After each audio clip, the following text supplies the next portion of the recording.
It's time for conversations. Who? What? How? Why? Don't judge me until you know me. Don't underestimate me until you challenge me. And don't talk about me until you talk to me. Or better yet, mind your business and stop minding mine. What will be today's conversation? Understanding viewpoints, educating, and stimulating discussions. It's time to connect to T-Horn, your host. It's time for conversations.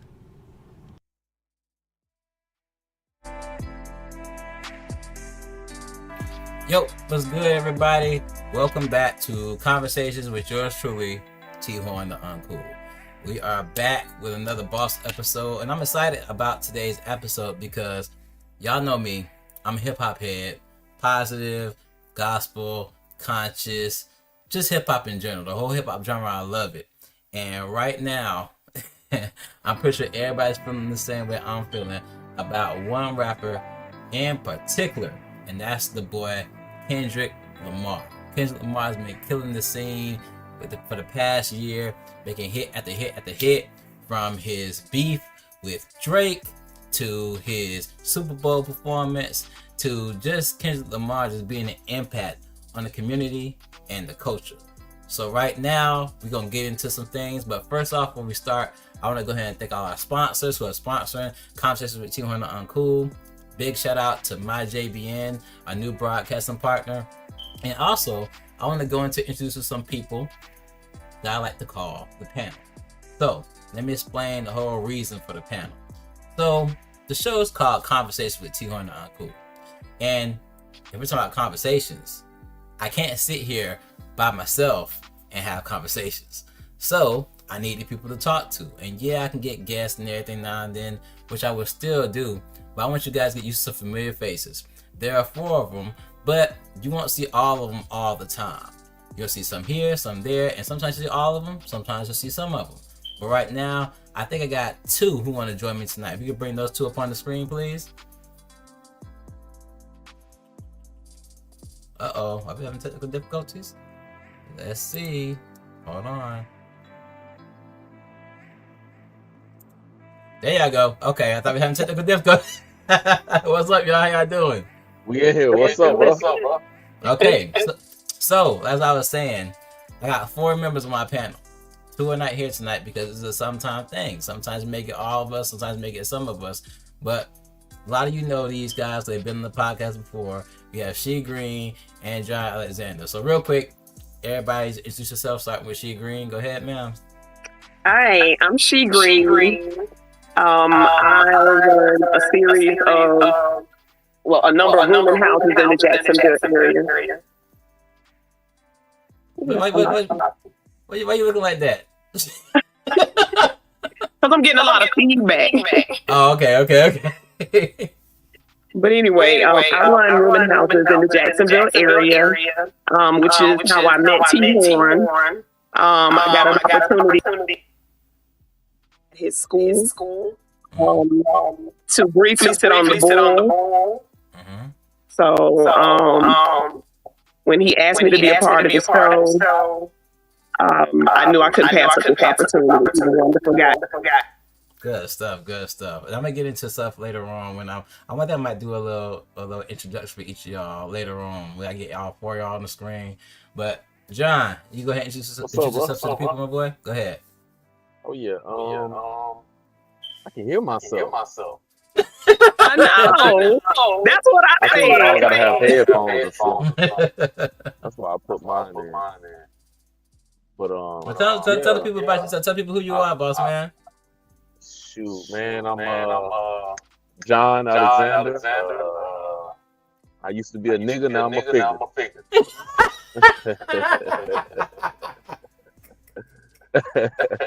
And that's exactly why you're on the podcast, good sir. That's exactly why. So, I used to be a nigga, now I'm a figure. All right. So, with that being said, you guys know the topic is about Kendrick Lamar's halftime show. But before we get into that, last time, me and Michelle were on the podcast, and we were answering questions, random questions that came out, and there's one question that we didn't get the answer. I don't want to take too much time on it, because I really want to get into the Kendrick Lamar halftime subject, but I do want to answer this question. That question was, and there it goes, if Jesus died for our sin, why do we still have to face judgment? So, and this is just, nobody's wrong, nobody's right, we give me input. So, a lot of people know I grew up in the church, was a Christian rapper. John, you know that better than anybody, grew up in the same church. And honestly, that's a question that's been on my mind too. Because it's like, the ultimate sacrifice was made. Not coming against anyone's beliefs or anything like that. But it's like, it never stops. Like, I have this battle in my mind of, yes, people need to be held accountable. But then at the same time, it's like, okay, we have this grace that's supposed to be this unlimited grace, but then it's not. That makes sense. That kind of like that. I mean, I know we go to the scripture, you break it down. This is why, and blah blah blah, this and that and everything. But just thinking from a logical standpoint, because God gave us minds for our reasons to think for ourselves. That's why I don't never follow behind a pastor or a church, because that's what people say stereotypically you're supposed to do. Now, do I believe in God, the Holy Ghost, and Jesus as the Son? Yes, I do. But at the same time, I believe there's more to it than what's being put out in the Bible. And I believe some things can be misconstrued due to people's perceptions and their own personal understanding of the Bible. So when I hear this question, it's like, yeah, if you died for our sin and stuff like that, why are we facing judgment? Because the slate is supposed to be wiped clean. And then just for us to mess up all over again and basically receive the same punishment, it's something that boggles the mind with me too. Y'all wanna give some insight on it? Yeah. I think that Jesus died on the cross, but we still have to accept that. We have to accept it. We will. Oh, repeat it. You went out for a second. I know. I see that. I have so much feedback in my mic in this microphone. I hear myself, so it's messing me up. I got you. I understand. It's all good. But I also believe that we have free will. You know, and I think that we have to make the choice to, you know, to be in relationship with God.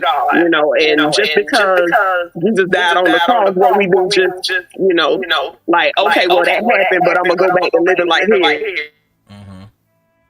I mean, and that's why I said it's a play in the mind, because that accountability that's needed. So I think that's would be my answer to that question. Like you said, he died on the cross, but that don't mean we just live like hell. You know, there has to be some kind of accountability to keep order. I think that's what I'm trying to say in a sense. You got anything you want to get any input when you get into it, John? Or are you ready to jump in that Kendrick Lamar? I mean.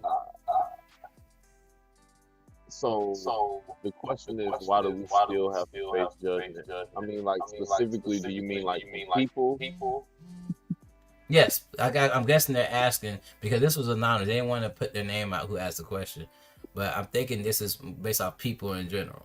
And yeah, I mean, I can understand that because people be sitting there like crazy. You know what I'm saying? It's like there's no accountability. you know what I'm saying? I mean, I get it.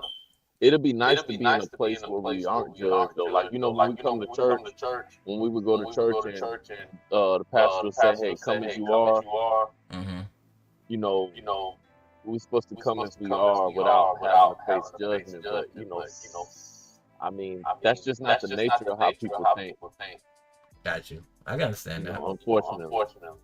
And it's like, I can see, I can look at it from a different standpoint. Because I don't know if the person was asking the question as far as facing judgment from God or facing judgment from people. But the fact of the matter is, if Jesus did die for us, that's a good question. Yeah, why do we have to face judgment from God? Right. Okay. Yeah, so it's like facing judgment from God. I can see that as far as holding yourself accountable to not only accept Jesus as your Lord and Savior or accept the gospel, but at the same time, you know, live in a way that shows thanks that I appreciate you dying for my sins and taking this ultimate sacrifice and stuff. And now I'm going to live to show that I appreciate that and I have love for that. And I respect the fact that it happened. But at the same time, if they're talking about judgment from people, if Jesus died for our sin and we got a clean slate, we shouldn't be facing judgment from people. I hear these battles all the time. People will say, oh, it says thou shalt not judge, but then somewhere else in the Bible it says judge righteously. So it's like, there's a contradiction there. But the fact of the matter is, everybody doesn't realize we all fall short of the glory of God. Every single one of us. So how can anyone judge righteously when you messed up too? Just because you're on your goody two shoes path right now, that don't erase the past, and that don't erase any future stuff that's going to happen to you too. Because just because you goody two shoes right now, you in the church, you this big time pastor, you just as liable to mess up as anybody else. So if Jesus died for our sin, on that standpoint, we shouldn't have to face judgment. But when it comes to God, then we should be held accountable to a certain standard, because like Michelle said earlier, we be around here doing what we want to do and living in chaos. You feel me? That's just my take on it. You know what I mean? I agree. But I agree too. let's move on to the topic at hand. So the reason I want to do this topic is because I was at work one day and John called me. It was the day after the Super Bowl. And we was lit about the Kendrick Lamar performance. We were talking about everything that was going on, all of the missing little Easter eggs that we saw that people didn't see, and the subliminals and all that stuff. It was crazy. But before we get into that, I want to talk about do everyone remember or know how this whole thing even started with Kendrick Lamar and Drake? Do y'all have understanding on that? I don't. Okay. So let me break it down. I know I'm a Kendrick fan, so I had to do research and stuff. All right. So Kendrick and Drake basically came out around the same time, right? But Drake was mainstream. Kendrick was more underground. The only way you knew about Kendrick, I mean, he was very popular still, but the only reason you really knew about him is if you listened to conscious hip hop and stuff like that and everything. Yeah. Drake heard of Kendrick, and Drake was like, well, I'm paraphrasing and summarizing. But Drake heard Kendrick's music, and long story short, Drake connected with Kendrick and was like, hey, I want to bring you on tour. I want to do songs with you. Blase squaze. A lot of people don't know, but one of the first songs Kendrick got notoriety for, as far as being mainstream, was that song with A$AP Rocky, Drake, and Kendrick. I love bad bitches, them that effing problem. That was the first time Kendrick hit the scene. Period. As a mainstream artist. Not only that, Drake took Kendrick on tour with him, and Kendrick was opening up for Drake. So Drake basically brought Kendrick onto the scene and gave him his notoriety and stuff like that. So you can't take that from Drake. I agree with that, but go ahead. No, but I'm just saying, these are facts. These are Drake. If Drake, I mean, Kendrick was already popular, but Drake, his first tour, he was opening up for Drake. So Drake basically got him and said, hey, I want to bring you on, blah, blah, blah, this and that and everything. This is where things went left. So first of all, if you heard that song, A$AP Rocky song, my opinion, I think it's fat. Everybody know Kendrick Lamar verse was way better than Drake, right? And a lot of stuff Kendrick did, you know what I'm saying, was, to me, better than Drake. That's his opinion, though. But then they start working together like on stuff like Poetic Justice and this and that and all that stuff and everything, right? So, what's the name of the song? Oh, there's a song called Control. Yes. And Kendrick put a verse out there, and I can't say it word for word, but it says something about, he was naming rappers like Drake, Jay Electronica, this and that, J. Cole, everything. And he said, I got love for you all, but I'm trying to murder you niggas. I'm trying to make sure your core base never heard of you niggas. Like, basically saying, hey, I'm coming for the top spot. Right. So, at the time, you know who was on the top spot? Drake. Drake was number one rapper. Nobody took offense to this. J. Cole didn't. Jay Electronica didn't. Anybody else Kendrick named did not take offense to this. But guess who did? Drake. Because Drake said, I'm the number one rapper, blah, blah, blah, this and that and everything. So there's a little, if you see little news reports here and there, little interviews, there'll be somewhere it's like, oh no, me and Kendrick cool. Or Kendrick like, oh no, me and Drake cool. But then Drake started throwing a little shade here and there, especially after that Control verse came out, right? So then Drake, J. Cole, they do the song. What's the something shooter? What's it called, John? You know, what's the name of the song? Where J. Cole says, "We the big three." Me, Aubrey, and Kid, we the big. It was like something shooter. First person shooter. I think first person shooter. Yeah. So that was I believe that's the name of the song. So J. Cole made that comment about him, Drake, and Kendrick being the big three rappers. Right. But Kendrick just told you on Control, I'm going for the top spot. Y'all not on my level. Right. You know what I'm saying? So then Kendrick got with Metro Boomin and Future. And everybody know that verse. Yeah. Nigga, F the big three. Nigga, it just bit me. Nigga, you know what I'm saying?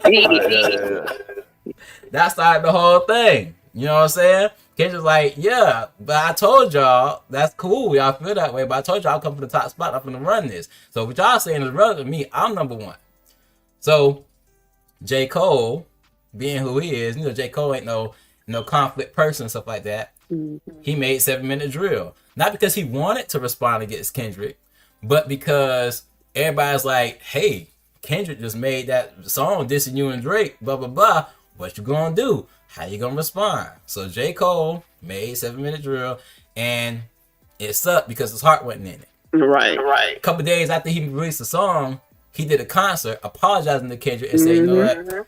That ain't even my type of deal. I don't roll like that. I apologize. I didn't put my chin out for you to hit me, blah, blah, blah, this and that. And then take it how you want. I'm out of it. But Drake went with that. Drake was like, nah, I'm number one. And you got to think of it too. If I'm somebody that brought you on and was like, hey, you know, I like your talent. I want to bring you on, you know what I'm saying? Basically open some doors for you, stuff like that. And then you turn around and be like, okay, yeah, blah, blah, blah. That's cool. But just know, I'm trying to surpass you. I'm trying to be better than you, this and that. Most rappers in the game are like, hey, you know, it's a sport. Rapping is a sport. People are constantly competing with each other. Drake doesn't see it that way, though. Drake sees it as, I brought you on. I basically opened doors for you. You should be thankful to me, not trying to surpass me.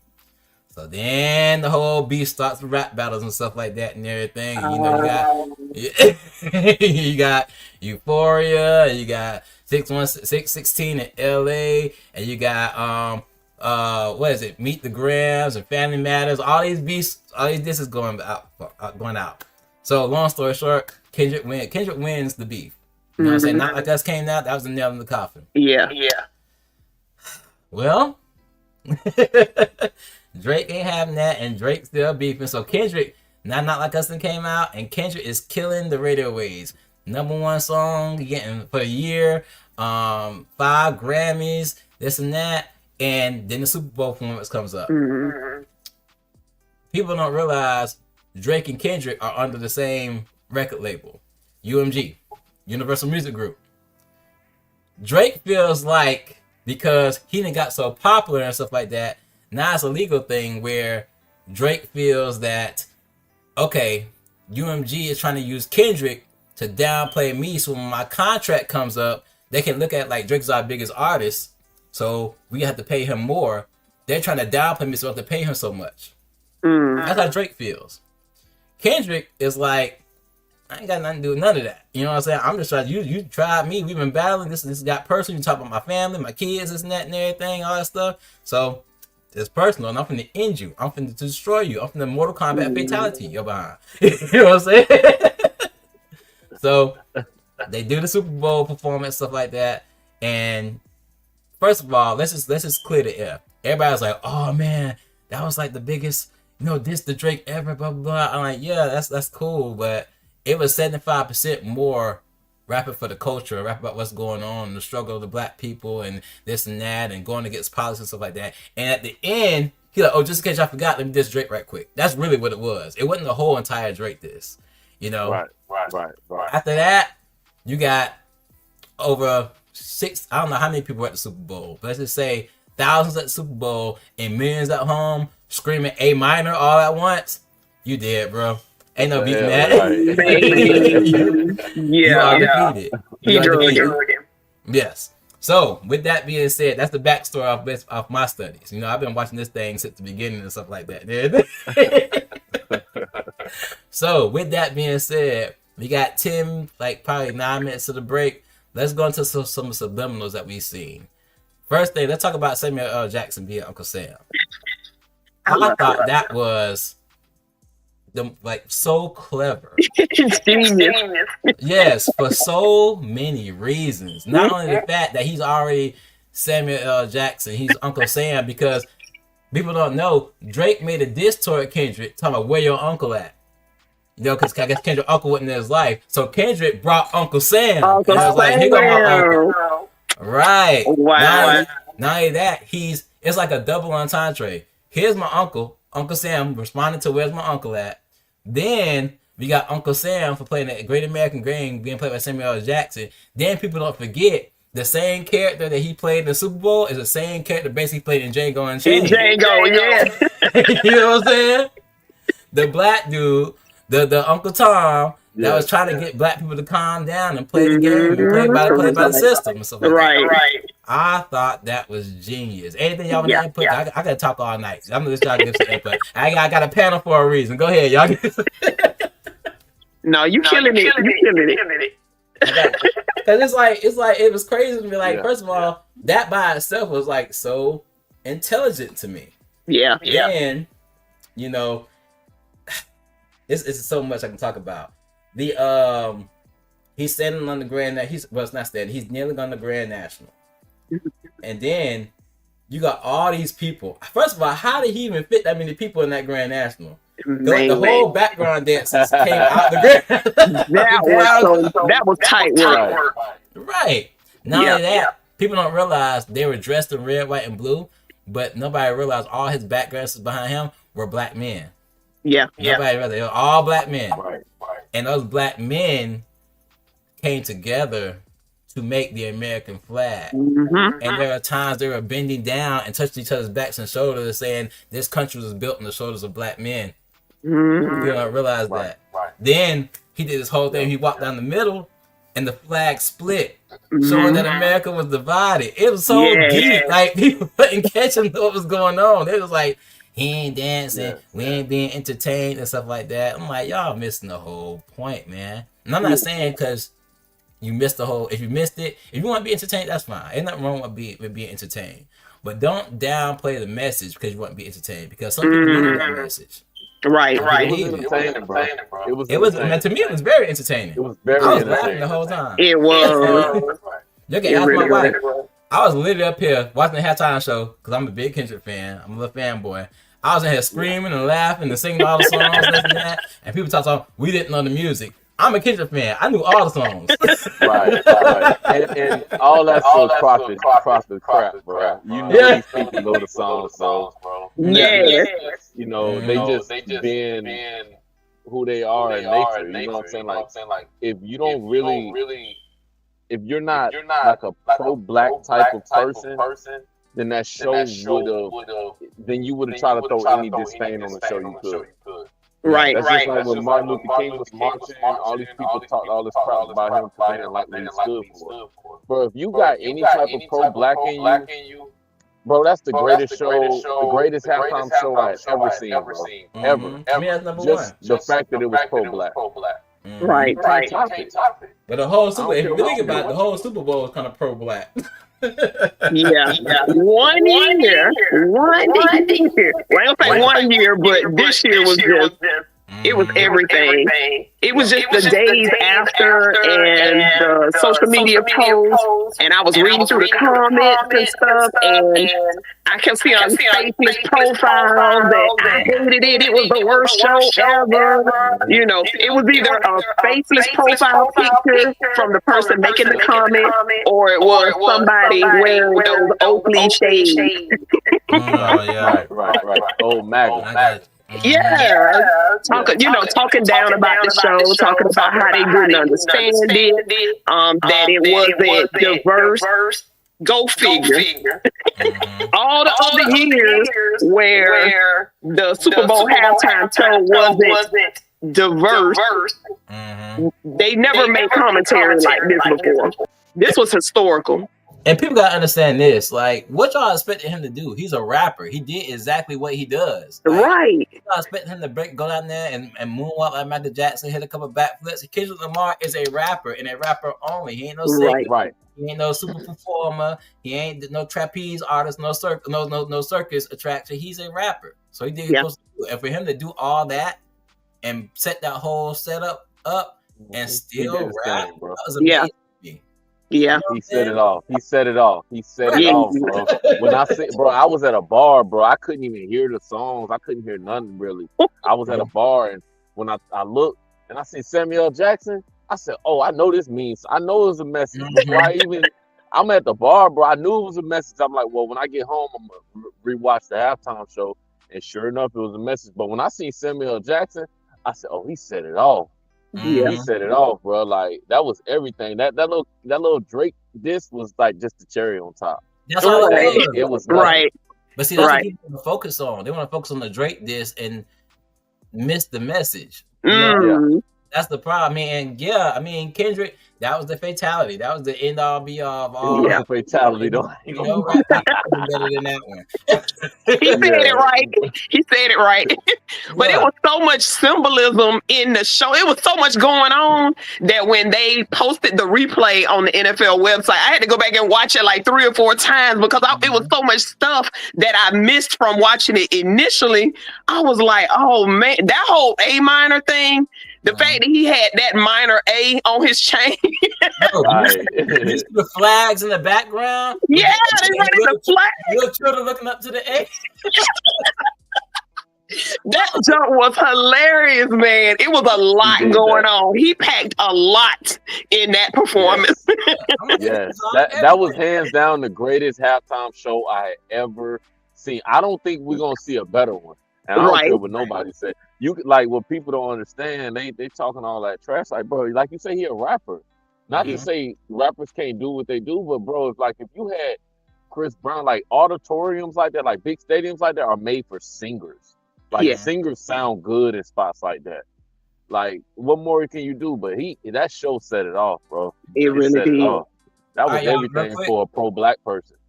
Real quick, let's take a pause because we got to take a little break real quick. So when we come back for the next 30 minutes of the show, this segment we're going to go into the details because now I got to break down every detail I saw. Y'all know me, I'm a very detailed person. I can talk, so I'm let y'all get some insight too because I'll take over this whole show. I know it's conversations with T Horn, not T Horn talks a lot. Let's. You good, bro. I just need a couple minutes to give you my Kendrick Lamar spiel too, and then we good. I'm with you, bro. We're gonna do that. Okay, well, let's start that when we get back. Right now, let's take a little commercial break to, promote our advertisers and everything. We'll be right back to it. All right, let's get to it. Everybody, it's me, the Queen Bee, Dr. Angie B, and I'm inviting each of you to join me for a year in literacy. I'll be in Daytona Beach, Florida, February 20th through the 22nd for the 9th Annual Fresh Book Film Festival and the 14th Annual Fresh Book Festival.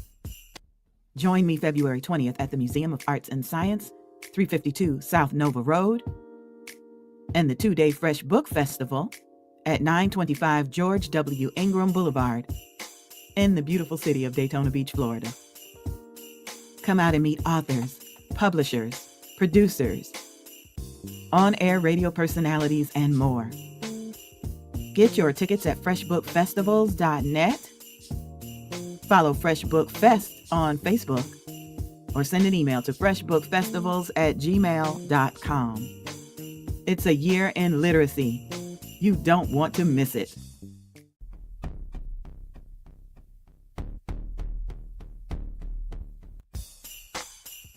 Desmond's wish for Christmas is a blue scooter.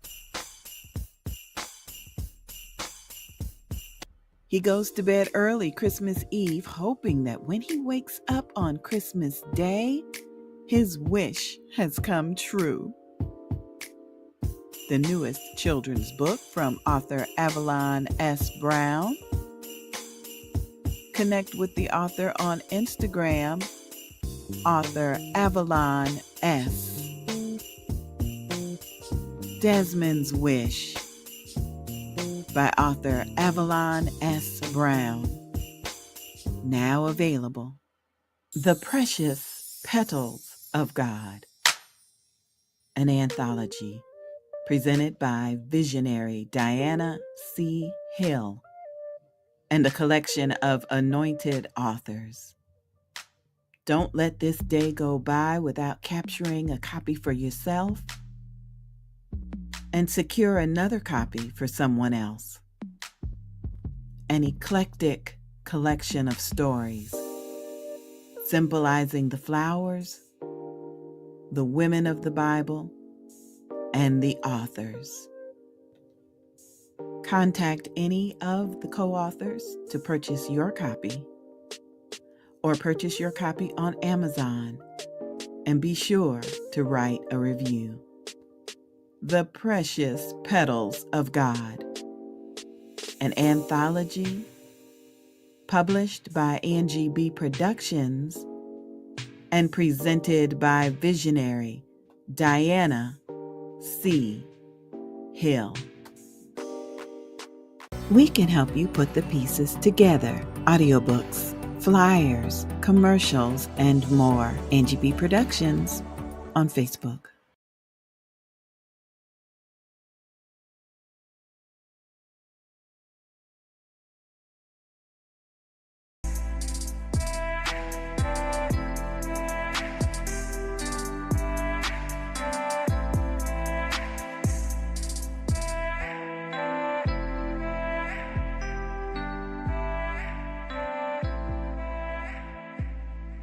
Okay, I'm guessing we're back. We're back. So, before we went on the break, we were talking about, the Kendrick Lamar halftime show, and we were giving insight on things we were excited about, messages that we missed.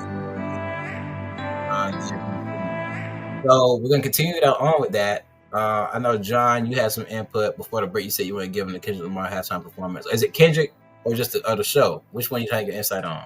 No, just Kendrick. Just Kendrick. All right, go ahead. Do your thing, I mean, partly the show, but mainly like with Kendrick, bro. I really don't like that people, they try to push this narrative that Drake put Kendrick on. Like, come on, he already had Good Kid, Mad City out, and Drake was not on none of them songs. I wasn't the biggest Kendrick Lamar fan, but I will tell you, the first time I ever heard of him before his album came out, I just so happened to be watching like one of those shows where they shows where they show you music videos, and there was a video of Kendrick Lamar performing this song with Dr. Dre, Women, Weed, and Weather. And he was performing the song, bro. And I don't know what it was, but when I watched him perform it, it was such a beautiful performance, bro. It brought a tear to my eye, bro. And I don't know why, but it did. And I was like, dang, that dude is very talented. And he brought me back to LA. Because I used to live there, so he brought me back to LA with that song. And I was like, dang, that was a good song. And then he came out with the swimming pool song and all that, and the Good Kid, Mad City. That was good. Oh, he got bigger songs than I Love Bad Bitches. He got bigger songs than that. He got bigger songs than Poetic Justice, like Damn, Humble, what you call it? Don't Kill My Vibe. Those songs to me are bigger. But all them came out after that. Well, yeah, but they don't got Drake on it. You know what I'm saying? Drake. No, now with that being said, Kendrick got a lot of good songs that ain't got nothing to do with Drake. Like, my personal favorite is Money Trees. I love Money Trees. That's a good song. Yeah. Right. My favorite song. Bro. That junk coming on a YouTube playlist is gonna repeat a couple times. Okay, but you mentioned the song Control, bro, and that just show you really follow him, because a lot of people don't know about that song. Because it's a Jay Electronica song, but they don't. It was a Big Sean song featuring Jay Electronica and Kendrick. And bro, like when I heard the verse, I was like, dog, this got to be the greatest verse I've ever heard in my life. And still, I was not the biggest Kendrick Lamar fan, bro. But you can't deny talent. You know what I'm saying? Yeah. When he said, he basically, like you said, he called everybody out. the man literally said, "I'm the king of New York." And when he said it, bro, I got chills. I was like, dang.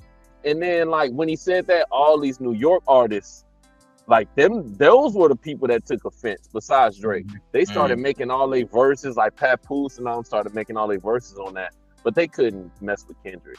And that's Like, crazy. at that point, I was like, dang, he really is the king of New York too. Yeah, he didn't live there. Right, he didn't even live there. Right. Just because he was he's just way better at rapping. And I was like, dang, bro. So you know that, like, we gotta put some respect on that man's name, like just a little piece, like. Yeah. Definitely. All the respect. No, Kendrick, my top five. You know what I'm saying? For sure. I'm just saying what the story is. You know what I'm saying? Yeah. Who is that? Somebody said, I'm learning so much for tonight's show. Thanks for this topic. Well, you're so welcome, whoever you are. Glad to give insight. But I mean, the only thing I really didn't like about the performance was after the performance was the disappointment I felt in people that look like us. Yeah. You know what I'm saying? Yes. They had all this stuff to say. I'm like, yo, y'all tripping right now? Like, yes. Do y'all not understand? Like, and I'm asking, and I may be wrong, but if I'm right, that's the first time in history a rapper has ever headlined a Super Bowl by himself. And it's Black History Month. Right. Yes. So that's a big move for a lot of rap. That opened the door, man. Like, for example, I was watching the video with T-Pain. And T-Pain showed his reaction to watching the Super Bowl. And he was going crazy for Kendrick. He was like, man. He was going crazy, yeah. And he was like, somebody asked me, T-Pain, would you ever do a Super Bowl? And he was like, nah, because it takes too much. I'm not a performer. I'm a rapper and things like that. But then he said, I saw Kendrick's performance, and now maybe I can, because of the simple fact that Kendrick did nothing but did so much at the same time. Literally. You know what I'm saying? Literally. Bro, open doors. He walked like 200 something yards, bro. Like, you ain't never seen a performance where the artist was over the whole field, bro. Right. He walked the whole field like 2 times. Yeah. Right. You ain't never seen that before on the Super Bowl. That's what's crazy. So, real quick, we got a couple minutes left in the show, about 20 minutes left. Let's get into the details of halftime performance. The first thing I want to talk about is, okay, we talked about Samuel L. Jackson, and he made the statement, welcome to the great American game. The part that blew my mind was the fact that the whole time, first of all, let's back up and look at the field. It's a circle, a square, an X.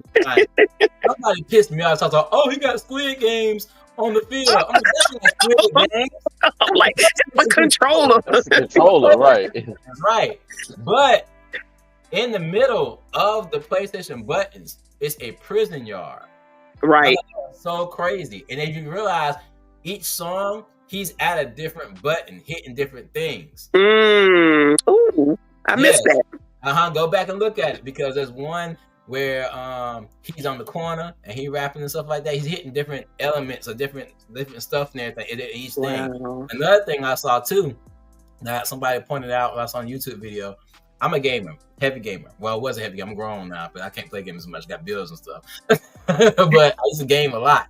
So one of the games I played was Grand Theft Auto. If you watch the performance and watch how the X, the circle, the square, the triangle, all that lights up in a certain sequence, that's the cheat code for unlimited health and unlimited armor. Showing that, hey, on this game, can't nobody touch me. You know what I'm saying? Wow. He had the buttons light up in a sequence of the cheat code for the Grand Theft Auto game. Yeah. Wow. That junk is crazy. I would have never known that. Right. And then it's so much that happened in that thing. I'm trying to think about the fact that he had Serena Williams, who is Drake X, crip walking and stuff like that. Now let's they say it had nothing to do with Drake, but we all know it had something to do with Drake. For sure. Yeah. And I'm not sure. I think SZA and Drake dated for a little bit too. Yep, they did. Right. Yep. So you got two of your exes. Briefly. Yeah. So it was a subliminal stuff. Stuff like that.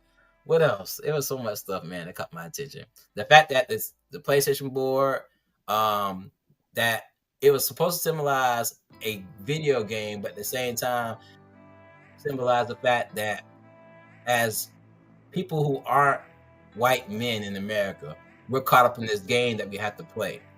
Samuel L. Jackson's like the narrator of the game, telling you how to play the game. But Kendrick the whole time is going against the rules. You know, from his song progression, you know, he did the hype songs, he did mellow songs. And when he did the mellow songs, Samuel L. Jackson was like, yeah, that's how you do it. You know, keep it calm, keep it cool. None of that ghetto, ratchet, loud stuff. I'm doing what I want to do it. And then Kendrick turn it up. You know what I'm saying? Yeah. Right. Yeah, he was also representing the literal Uncle Sam, like the government telling black people how to behave. Right. So yeah. And that was a good thing. Y'all hit the nail on the head with the Django thing. Yeah. My sons had never seen it, so I made them sit down with me the other night and watch it, and they were blown away. They was like, that's what's okay, up. I get it now. Makes sense now, right? Yeah. Makes a lot of sense. I also want to take time to talk about SZA. SZA did a great performance. Like that was good. And that's the thing. Yeah. I love the fact that Kendrick Lamar is taking SZA under his wing and really boosting her up. You know what I'm saying? Because she's on her way to be one of the top female artists of today. So yeah. I mean, for me personally, bro, it's still all just petty to get at Drake too. Because that's his ex. Like he could have took any singer, bro. Like me personally, singers are singers. Right. He got her on a world tour right now, bro.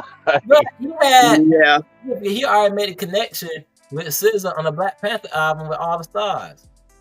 He did. So he already had that. But hold on, guess what? Drake and her were already exes, and it was already known. Right. You know, Drake's manager or Drake's partner is messing with Kendrick's baby mama or his ex or whatever. This is all petty. This is too much. So it's all messy. It's all messy, bro. It's all messy. Messy for the money, I guess, but they all making money off of it. You know what I'm saying? Yeah. That's what it is. What else happened at that halftime show? Well, we know the biggest thing, you know, Kendrick is so cocky, bro. The way that he's like, I want to do their favorite song, but you know they like to sue. You know what I'm saying? And basically, he teased the idea like, and it was part of the game. It was part of the game. They tell you not to do this, not to do this song. And he's like, okay, should I play the game or should I do it? And long story short, he's like, man, F it. I'm going to do what I want to do. And he did the song anyway. Bump the consequences. This is what the people want. This is what the culture want. This is what the culture going to get. I'm going to show y'all that I'm not going to bow down to these rules and these games y'all got us playing. You know, we are a strong black people. And I feel like his performance showed that. Like, we're not bound by your rules. And just because, and this is another thing too. A lot of people don't know this. Well, it was said, I can't confirm 100%, but it was said that after Kendrick performed, Trump left the Super Bowl. Yeah, I heard that too. Yeah, he did. Yeah, I heard that too.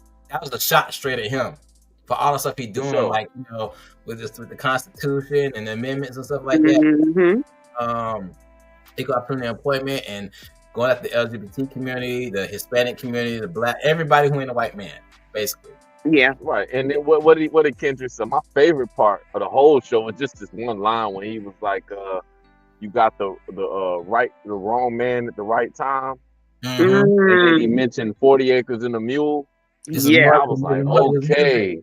Yeah. You know what I'm saying? And then that opens up a wave, like when you go online and you see people like, you know, it's people out here that's black, bro, that really don't know what 40 acres and a mule was for. They don't know, like, right.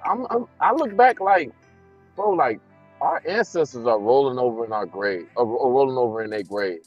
And I don't know if it's our parents or if it's us that didn't do a good enough job, bro, because, bro, we are not taking us serious, like, enough. Like, yo, bro, like, I think what it is, I think we don't have it hard enough. Because when they had it hard, they came together and they got it done, bro. They was all on one accord. Like, if you didn't want to join the Black Panthers, you wasn't going to go against them or talk crazy about them. Right. You know what I'm saying? That's crazy. That's a good point you made, because everybody coming against Kendrick, like you said, back in the day, if you weren't a Black Panther, you respected what they did still. Literally. Yeah.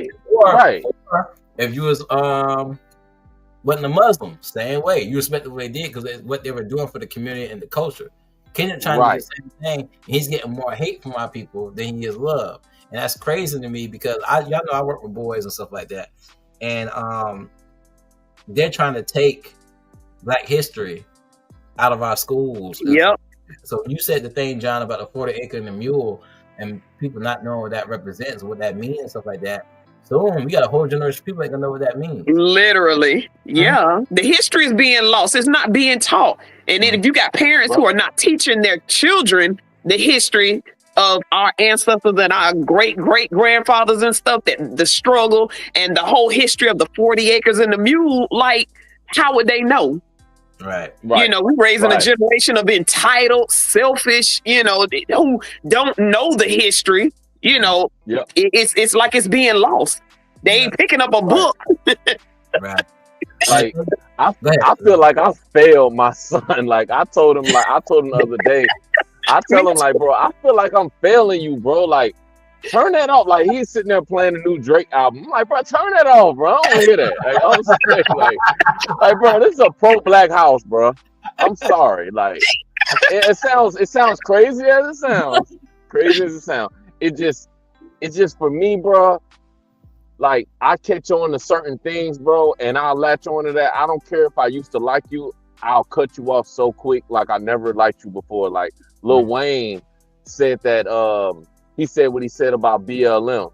He was talking about that don't pertain to him, and this is that and the third. I stopped liking Lil Wayne instantly. Like I'm like all Lil Wayne. I'm sure I just instantly just cut him off. With Drake, when I heard the Push Up song, I used to like Drake. I heard the Push Up song, a little diss to Kendrick, and I just didn't like the way he said Kendrick's rapping like he trying to free the slaves again. Like if you mention something like the way you say it, the slaves, like it's like you don't even relate to it. But how can you? But how can you? Because you're from Canada, right? So how can you? He said nigga trying to double down, calling us some slaves. Exactly, and people did not catch that, bro. Like, bro, that's enough to say I will never listen. I don't respect you. Like, I'm not messing with that dude. Like, I'm sorry. Like, I'll still, like, if I ever happen to be in a bar or something or somewhere, I'll still vibe to some of the music because I'm not gonna crowd. But you know, it's not my thing, bro. Like, I'm so pro-Black, I'll cut everything off that's not. I feel you on that. You know, when the next day after the Super Bowl, I'm friends with a lot of DJs. Y'all know I go to a lot of reggae and Caribbean events. That's my vibe and everything. So I look at a lot of the DJs I'm friends with on Facebook, and a lot of the DJs, Black DJs, are saying like that was the worst performance. That's a nap, blah blah blah. Yeah. We wanted to be entertained and stuff like that, and I think that's the problem.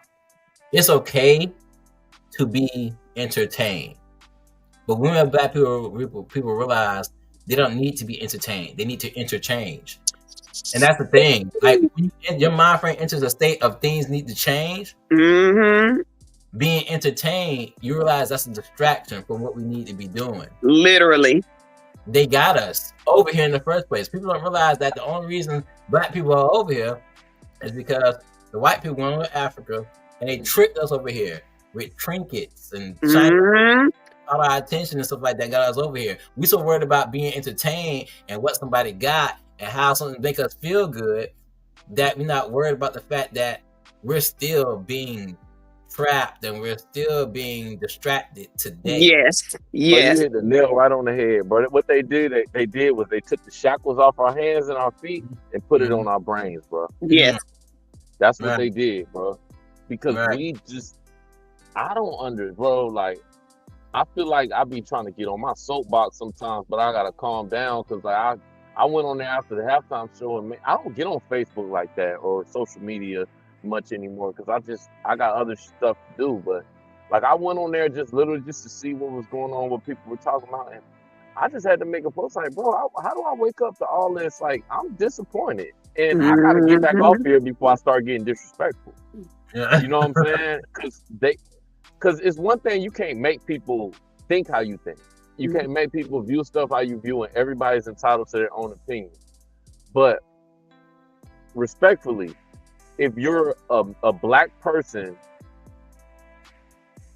it really should resonate you when somebody's doing something for you as your race. whenever everybody else is trying to bring down your race. When you got Latinos and whites trying to, you know, bring down your race and talk down and downgrade us and strip us from things that we once had, you know. And I threw Latinos in there, and I love Latinos, I love white people, but it's weird. I see a lot of them hating on us for some reason. I don't know why, but it is what it is. Let me tell you this: the crazy thing is, when it came to the Super Bowl, I mean, yeah, you had the older white people saying this stuff and this thing, where the country music, where the performers, all that stuff and everything. But when I got on my Facebook, and this was crazy to me, I seen more white people in our generation supporting Kendrick's performance than the black people. I did too. Yeah. To me. Yeah. To me. And it's like, dang, he really, and I hate this because people gonna swear, oh, y'all hating on us because we ain't like Kendrick, this and that and everything. It's not about you liking Kendrick. You don't have to like Kendrick as a rapper. Right. And everything. Right. It's just the fact that he went up there on the biggest stage on the mall and he did a performance for you. He did it for you. So you could understand, like, hey, you are being tricked. You are being distracted. You're playing right. Wake up. And people are like, oh, y'all on that woke talking and everything, you know what I'm saying? I don't consider myself a woke person, but I do have common sense. You know what I'm saying? And you could call it woke, whatever, bro. And when people use that, they just being racist or they just being ignorant, bro. Ignorant. We woke. Right. We wide awake. People that's on this type of time we on, we can be called woke because y'all sleep out here for real. They really sleep, bro. They really sleep. Like I said, there's nothing wrong being entertained, but at the same time, with us going through the struggles we're going through in this nation, with the president being who he is, and with just the struggles of, and I'm just speaking from a black standpoint right now, the struggles of black people, period, you have to care. Because if you don't care, you dead. If you don't care, you dead. So all you do is making it harder for our people because you don't care about what's going on. Like literally trying to eliminate us, get us out of here, all that stuff. He's starting with the Hispanic people with that whole ICE thing and stuff like that. But DEI, this and that, all that, he's taking away our rights, taking away equal opportunity employment, you know what I'm saying? Trying to get rid of all the holidays like Juneteenth and Black History Month and anything not representing the white male, he's trying to get rid of it. Don't care. But all they care about is being entertained. Yes. Yeah. Right. I think a lot of the black community is so distracted. I mean, especially on social media. I mean, they're more aware and informed about what's going on with celebrity breakups and just BS Diddy stuff than they are. Right. I know so many of our people who don't even know what DEI is, don't know how it affects them or how it affects not even informed about the changes that the president is making and how it's going to affect us in the long run. So many of us are not prepared. We uninformed, unaware, and distracted.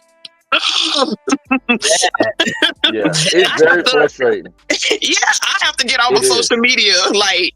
Me too, bro. And then the same old song. Oh, it was for white women. It helped white women more than anybody, nigga, because you wasn't taking advantage of it. Who cares?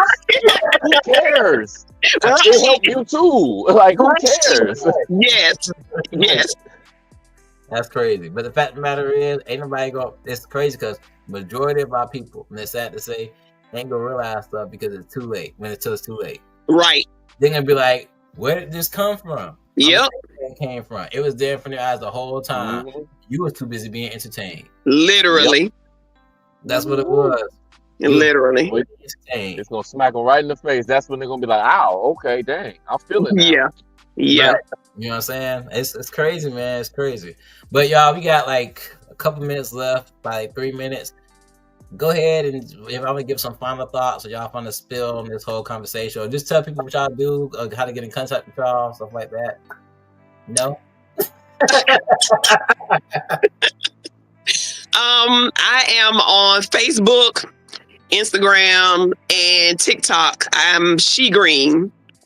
Instagram and TikTok, I'm One She Green. Yeah. John? Facebook, I'm John Alexander, and on IG, I'm dedicated John. Got you. And, Hey, that's pretty much it. I'm dedicated to this right here. Like, I wish I had more time to dedicate to our Black people and trying to teach them and show them and, you know, stuff like that. If I could be on the forefront and just to scream at all of us one good time, I wish I could. hey, I might need that, honestly, because ain't nobody will get it. They want the chaos. They want the chaos. That's all it is. Real quick, y'all, before we get off, I want to acknowledge comment just came on. If I jack your name up, I'm so sorry, but I'm reading the best I can. It says Abraham Kamara. They said Kendrick's performance is the best Super Bowl of all time. It was definitely not about Drake. Drake was just a part of the overall story. He was telling us he was telling for us Black culture. Somebody gets it. Somebody gets I'm gonna say this, and then we can go ahead and go off air. Kendrick is probably one of the last of the Mohicans, one of the last people that's really gonna stand up. Like, he has that Martin Luther King, Malcolm X, Al Sharpton energy. You know what I'm saying? And we need that because we don't have it. Like, back in the day, we had the Martin Luther Kings, the Jesse Jacksons, the Malcolm X and stuff like that. Who's doing that now? Kendrick has taken his platform and said, I'm gonna make, I could be a celebrity making party music, making club music, because I got the skills.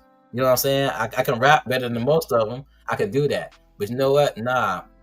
I'm going to take a stand for what's right, take a stand for my people, take a stand for the culture. And I'm pretty sure he knew all the hate was going to come his way because our people are ignorant. You know? They're very ignorant.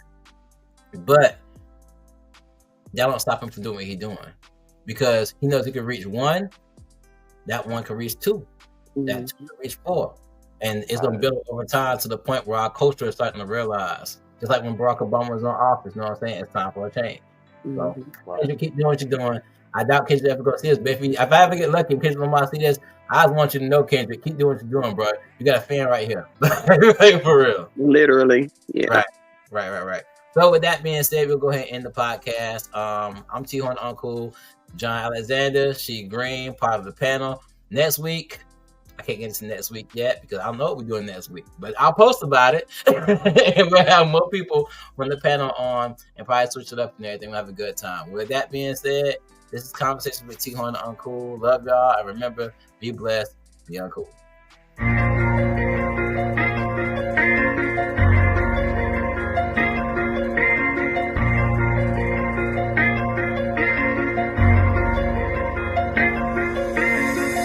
Don't judge me until you know me.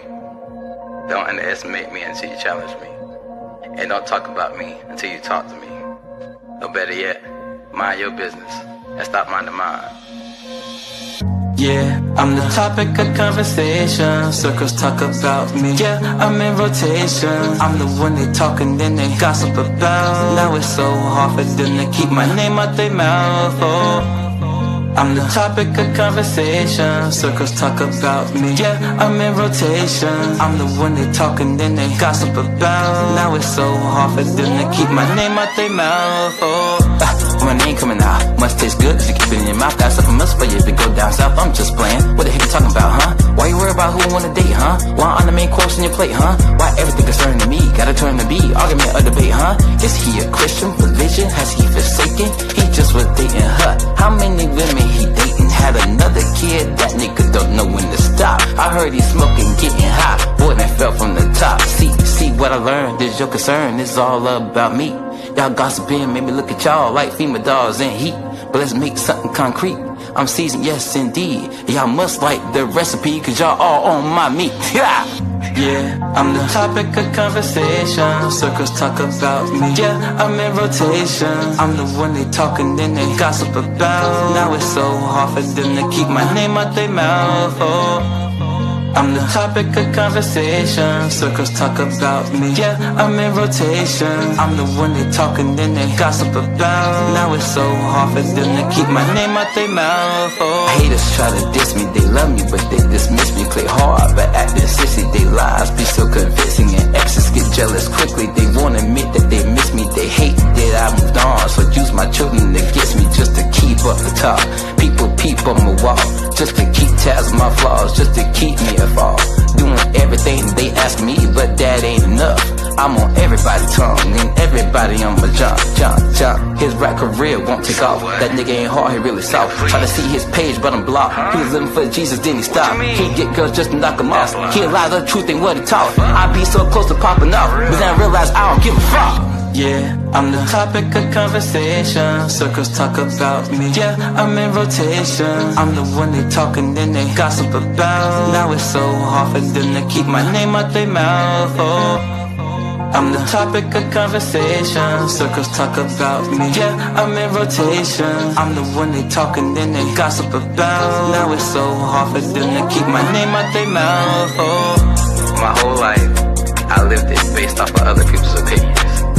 They judge what I do, what I say, how I think, and I judge my whole life based off their interpretations. But now I got to the point where I realize my life is my own, and I'm the only one that can live it. So, if you got an opinion, keep it to yourself. I'ma live how I see fit. I'm the topic of conversations. Yeah, I'm in rotation. Gossip about, keep my name out their mouth. Oh.